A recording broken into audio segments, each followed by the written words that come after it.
Bertrand Russell's A History of Western Philosophy is a sweeping and ambitious work that traces the development of Western philosophical thought from its origins in ancient Greece to the early 20th century. Published in 1945, the book is both a historical survey and a critical analysis of the ideas, thinkers, and movements that have shaped Western intellectual tradition. Russell, a renowned philosopher and Nobel laureate, wrote the book with the intention of making philosophy accessible to a general audience, and it remains one of his most popular and enduring works. The book is divided into three main sections, each focusing on a distinct era of philosophical development: ancient philosophy, Catholic philosophy, and modern philosophy. The first section, Ancient Philosophy, begins with the pre-Socratic thinkers, who sought to understand the natural world and the fundamental principles underlying reality. Russell discusses figures like Thales, Heraclitus, and Parmenides, highlighting their contributions to early metaphysical and cosmological thought. The focus then shifts to the towering figures of Socrates, Plato, and Aristotle, who laid the foundations for much of Western philosophy. Socrates is celebrated for his method of questioning and his emphasis on ethics, while Plato's theory of forms and his vision of an ideal society are explored in depth. Aristotle, a student of Plato, is presented as a systematic thinker who made significant contributions to logic, metaphysics, ethics, and natural science. Russell also examines the Hellenistic period, covering schools of thought such as Stoicism, Epicureanism, and skepticism, which emerged in the wake of Aristotle and focused on questions of ethics, happiness, and the good life.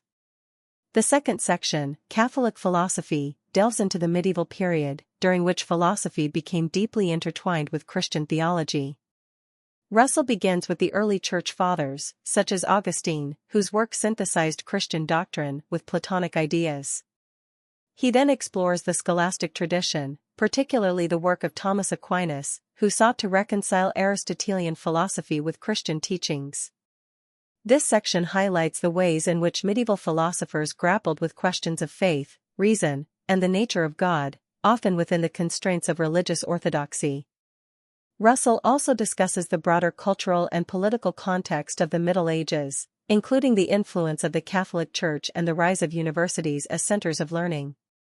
The third and final section, Modern Philosophy, covers the period from the Renaissance to the early 20th century. This era saw a dramatic shift in philosophical focus, as thinkers began to emphasize human reason, scientific inquiry, and individual autonomy. Russell begins with the Renaissance and the scientific revolution, highlighting figures like Descartes, who is often regarded as the father of modern philosophy for his emphasis on rationalism and his famous dictum, cogito, ergo sum, I think, therefore I am. The book then explores the contributions of Spinoza, Leibniz, Locke, Berkeley, and Hume, tracing the development of empiricism and rationalism.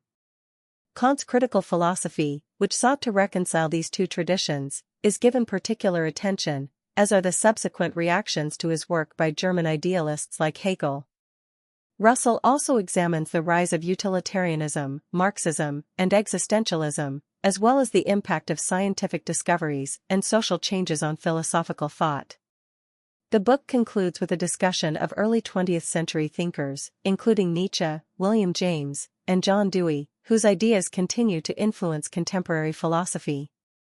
Throughout the book, Russell not only provides a historical overview but also offers his own critical perspectives on the philosophers and their ideas. He is often skeptical of metaphysical systems and religious dogma, favoring instead a scientific and empirical approach to understanding the world. His writing is marked by clarity, wit, and a willingness to challenge conventional wisdom, making the book both informative and engaging. While some scholars have criticized Russell for oversimplifying certain ideas or for being overly dismissive of certain thinkers, the book remains a valuable and accessible introduction to the history of Western philosophy. Its enduring popularity is a testament to Russell's ability to convey complex ideas in a way that is both intellectually stimulating and widely accessible.